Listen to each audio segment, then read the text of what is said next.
Good morning students. Today is 13th May and this is maths lecture for class 12 students. This is lecture number 31 and in this lecture we will continue discussion on number of functions. So in the last lecture we have discussed regarding number of function without any condition imposed, that is r power n. We have discussed number of constant function, that is equals to r, and we have also discussed number of 1-to-1 mapping for three different cases: r less than n, r equals to n, and for r greater than n. And in this discussion, r is number of elements in codomain set and n is number of elements in domain set. So today we will start discussion with number of many to one mapping. See, so number of many to one mapping. Number of many to one mapping. See, देखो, as we know, if a function is not 1-1, it is many to one. जैसा कि हम जानते हैं अगर कोई function 1-1 नहीं है तो वो क्या होगा, मेनी टू वन होगा. तो that means number of many to one mapping is equals to number of mapping without any condition imposed, without any condition imposed, that means the total case, minus number of 1-to-1 mapping, minus number of 1-to-1 mapping. ये बहुत easy है समझना कि अगर हमें number of many to one mapping चाहिए तो तुम्हारा जो फर्स्ट केस है, total case, number of mapping without any condition imposed. Mapping को फंक्शन भी बोलते हैं, बात समझ में आ रही है? तो तुम इसको मैपिंग बोलो या फंक्शन बोलो. Number of function without any condition imposed, जो फर्स्ट केस था हमारा, जिसमें हमारा रिजल्ट आ रहा है R power N, R raise to N, R power N, तो वो है number of mapping without any condition imposed. तो हम लोग उस केस से, ये टोटल केस है विदाउट एनी कंडीशन, इसमें 1-1 भी है, मेनी वन भी है, इनटू भी है, ऑन टू भी है. तो हमें तो मेनी टू वन चाहिए. तो मेनी टू वन के लिए हम क्या करें, टोटल केस मतलब number of mapping without any condition impose से माइनस कर दें नंबर ऑफ 1-to-1 मैपिंग. अब स्टूडेंट के पास ये कन्फ्यूजन आ रहा होगा एक कि सर जी हमने 1-to-1 मैपिंग ही क्यों माइनस किया, इसमें हमें माइनस करना चाहिए ऑन टू मैपिंग भी, माइनस करना चाहिए इनटू मैपिंग भी, क्योंकि हमें तो सिर्फ मेनी टू वन बोला है. तो हमें मेनी टू वन बोला है ना. अब वो many to one onto हो या मेनी टू वन इनटू हो, इससे कोई फ़र्क नहीं पड़ता है, मेनी टू वन होना चाहिए. इसका मतलब है वो सिर्फ 1-to-1 नहीं होना चाहिए, बाकी कुछ भी हो. अगर 1-to-1 नहीं है तो वो क्या होगा, मेनी टू वन ही होगा. अब वो many to one onto हो, मेनी टू वन इनटू हो, ये चलेगा, बट 1-to-1 नहीं होना चाहिए. समझ गए ना? इसीलिए सिर्फ 1-to-1 मैपिंग को यहाँ पर माइनस किया जा रहा है. तो R power N minus number of 1-to-1 mapping. तो इसको तुम ऐसे लिखोगे, इज इक्वल्स टू, यहाँ पर आप 3 केसेस बना लें. वो जो 3 केसेस हैं, मान लो मैंने यहाँ लिखा आर लेस देन एन के लिए, आर इक्वल्स टू एन के लिए, and R greater than N के लिए. तो if you can recall, for R less than N, for R less than N number of 1-to-1 mapping 0 होता है. ठीक है, तो number of many to one mapping की हम बात कर रहे हैं यहाँ पर. नंबर ऑफ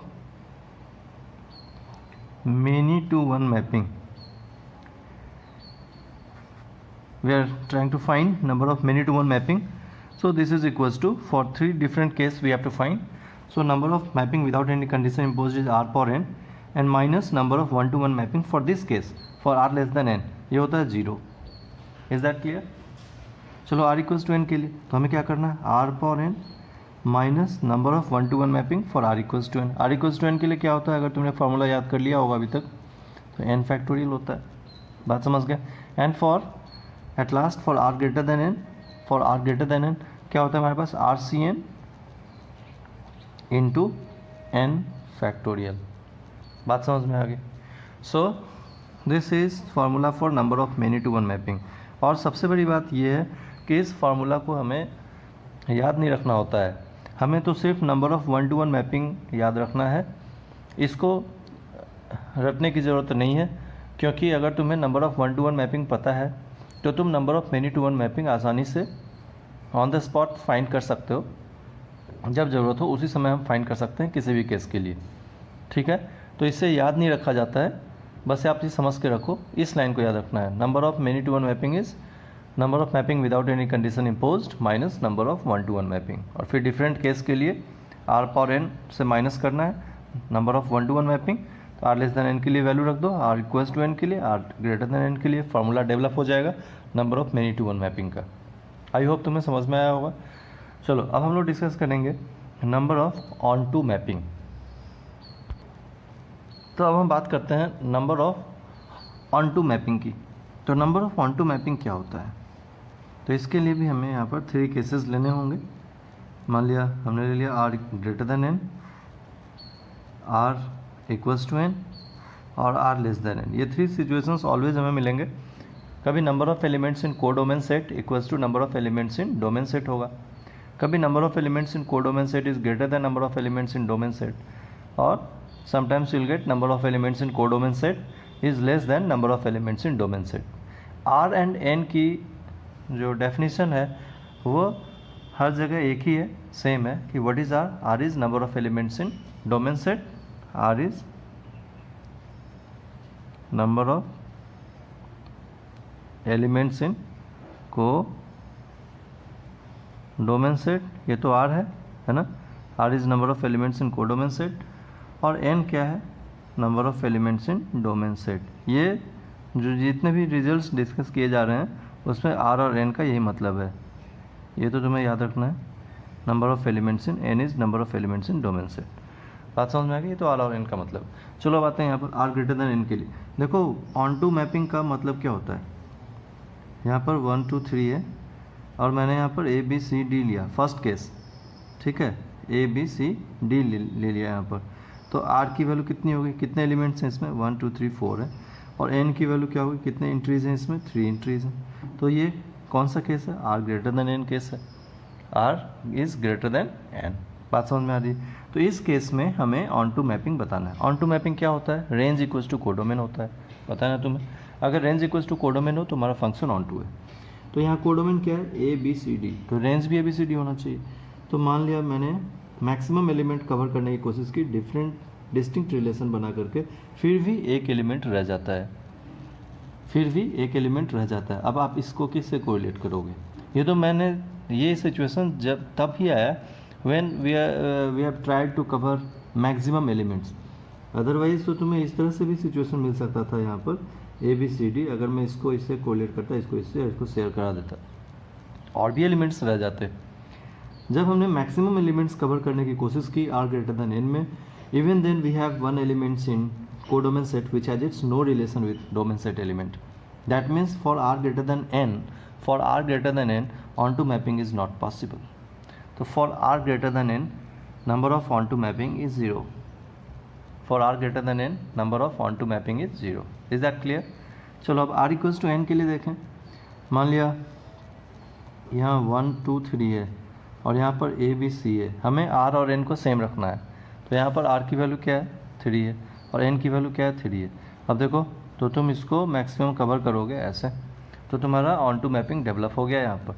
मतलब r इक्वल्स टू n के लिए क्या है, हमारे पास 3 बॉक्सेस हैं एंड 3 एलिमेंट्स हैं। 3 different boxes and 3 elements, in how many ways we can make arrangement, तो 3 फैक्टोरियल। तो r equals to 3, n equals to 3, total number of arrangement is 3 factorial. तो इसको तुम n फैक्टोरियल बोल सकते हो। Is that clear, n factorial बोल सकते हैं। अब देखो ये केस है r less than n। r less than n का क्या केस है, यहाँ पर आप समझेंगे कि हमें यहाँ पर एंट्रीज मिली है 1 2 3 4 5, और हमने यहाँ पर रखा है सपोज a b c। ठीक है, r लेस देन n है, r की वैल्यू 3 है और n की वैल्यू 5 है। Number of onto mapping हमें बताना है। ये देखो, तो ये फंक्शन तो बन सकता है यहाँ पर, इसके वन रिलेशन, इसके वन रिलेशन, इसके वन रिलेशन, इसके वन रिलेशन और 5 के भी वन रिलेशन है, फंक्शन तो है और ऑन टू भी है। तो हमें यहाँ पर ऑन टू मैपिंग बताना है, कितने ऑन टू मैपिंग हम लोग डेवलप कर सकते हैं, कितने ऑन टू मैपिंग बना सकते हैं, ऐसे ये हमें बताना है। इसके लिए हमें थोड़ा सा for this we should come to the permutation combination topic. देखो मैं तुम्हें एक एग्जांपल बताता हूँ। सपोज तुम्हारे पास यहाँ पर 5 बॉल्स हैं, 1 2 3 4 एंड 5। ये 5 बॉल्स हैं, B1 B2 B3 B4 and B5 and 5 boxes हैं, 5 boxes B1 B2 and B3। अब क्वेश्चन क्या है कि we have 5 balls and 3 different boxes, in how many ways we can make seating arrangement, in how many ways we can place these balls into these boxes such that none of the box remains empty। कोई भी box empty नहीं रहना चाहिए, मतलब कोई भी element, ये ABC को बॉक्स समझो और इसको बॉल समझो, तो कोई भी बॉक्स खाली नहीं रहना चाहिए, सभी बॉक्स का कुछ ना कुछ रिलेशन होना चाहिए। तो ऐसे कितने रिलेशन हम बना सकते हैं, आप कितने तरीके से इसको रख सकते हो बॉल्स को। तो ये फर्स्ट बॉल है, ये किसी भी बॉक्स में जा सकता है, तो फर्स्ट बॉल्स के लिए 3 वेज है, फर्स्ट बॉल्स के लिए 3 वेज है, सेकेंड बॉल्स के लिए फिर से 3 वेज है। ऐसा थोड़ी ना कहा है कि फर्स्ट बॉल जिस बॉक्स में जाएगा उसमें सेकेंड बॉल नहीं जा सकता है, तो सेकेंड बॉल के लिए भी फिर से 3 वेज है। सिमिलरली थर्ड के लिए भी और फोर्थ के लिए भी और फिफ्थ के लिए भी। तो ये क्या रिजल्ट बना तुम्हें, 3 पावर 5। क्या बना रिजल्ट तुम्हें, 3 पावर 5 बना। अगर हम एक एक बॉल का देखें पॉसिबिलिटी क्या है, कितने जगह पर रखा जा सकता है, कितने बॉक्स में रखा जा सकता है, तो सभी बॉल्स के पास 3 चॉइसेस हैं जाने के, तो हमारे पास ऑप्शन हो गया 3 पावर 5। जब हमने ऐसा किया और इसके साथ एक कंडीशन दिया हुआ है कि none of the box remains empty, कोई बॉक्स एम्प्टी नहीं रहना चाहिए। मान लो अभी ये जो 3 बॉक्स है B1 B2 B3, B1 B2 B3, पहले बॉल को बोला गया जाने के लिए, तो ये B1 में चला गया, पहला बॉल B1 में चला गया। दूसरे बॉल को बोला गया जाने के लिए, तो दूसरा बॉल कहाँ चला गया, वो भी B1 में ही चला गया। हालांकि उसके पास 3 चॉइस थे, पर हम कंसिडर कर रहे हैं कि B1 भी बॉक्स 1 में, B2 भी बॉक्स 1 में, B3 भी बॉक्स 1 में, B4 B5 सभी बॉक्स 1 में ही चले गए। तो हमारे पास कितने यहाँ पर बॉक्स खाली रह गए, कितने बॉक्स खाली रह गए, 2 बॉक्स खाली रह गए, ठीक है। या फिर हम इसको ऐसे समझ सकते हैं, इसको ऐसे समझो कि कुछ बॉल्स तो B1 में चले गए और कुछ बॉल्स B2 में चले गए। मान लो B1 B2 यहाँ चला गया, B3 B4 B5 यहाँ चला गया, B3 B4 B5 इसमें चला गया, एक बॉक्स है वो खाली रह गया, एक बॉक्स खाली रह गया। तो अगर हम B3 को खाली छोड़ दें, इसमें हमने ऑल पॉसिबिलिटीज़ लिया है, तो हो सकता है कि B1 B2 B3 B4 B5 कोई भी B3 में ना जाए, सभी B1 B2 को ऑप्ट कर ले, ऐसा पॉसिबिलिटीज़ हो सकता है। तो B3 खाली रह गया और सभी बॉल्स या तो B1 या B2 में चले गए, तो एक बॉक्स B3 खाली रह गया। कभी ऐसा सिचुएशन आएगा कि B2 खाली रह जाएगा और B1 और B3 में बॉल्स चले जाएंगे, और कभी ऐसा सिचुएशन आएगा कि B1 खाली रह जाएगा और बॉल्स B2 और B3 में चले जाएंगे। अगर हम ऑल पॉसिबिलिटीज़ की बात करें तो मान लो अगर B3 खाली रह गया, तो अगर कोई एक बॉक्स खाली रह जाता है, इसमें तो सभी केस इन्वॉल्व हो गए ना, ऑल 3 चॉइसेस इन्वॉल्व हो गए, तो इसमें एक चॉइस ये आता है कि कोई एक बॉक्स खाली रह जाएगा। तो इस पर आप माइनस करोगे 3C1, कौन सा बॉक्स खाली रह सकता है, हमारे पास 3 चॉइस है, या तो B3 खाली होगा या B2 खाली होगा या B1 खाली होगा, तो तुम 3C1 3 चॉइस ले लिया। अब किसी एक को कंसिडर करो, ये खाली रह गया, तो बॉल्स को भेजने के कितने चॉइस तुम्हारे पास रह गए, अब 2 ही चॉइस है, या तो B1 में जाएगा या B2 में जाएगा। तो फर्स्ट बॉल को भेजने के 2 चॉइस, सेकेंड को भेजने के फिर से 2 चॉइस, थर्ड फोर्थ फिफ्थ सभी को भेजने के 2 चॉइस, तो कितने 1 2 3 4 5, तो बनेंगे 2 पावर 5। मतलब हम यहाँ बोल सकते हैं 3 - 1, 2 को 3 - 1 बोला, पावर 5।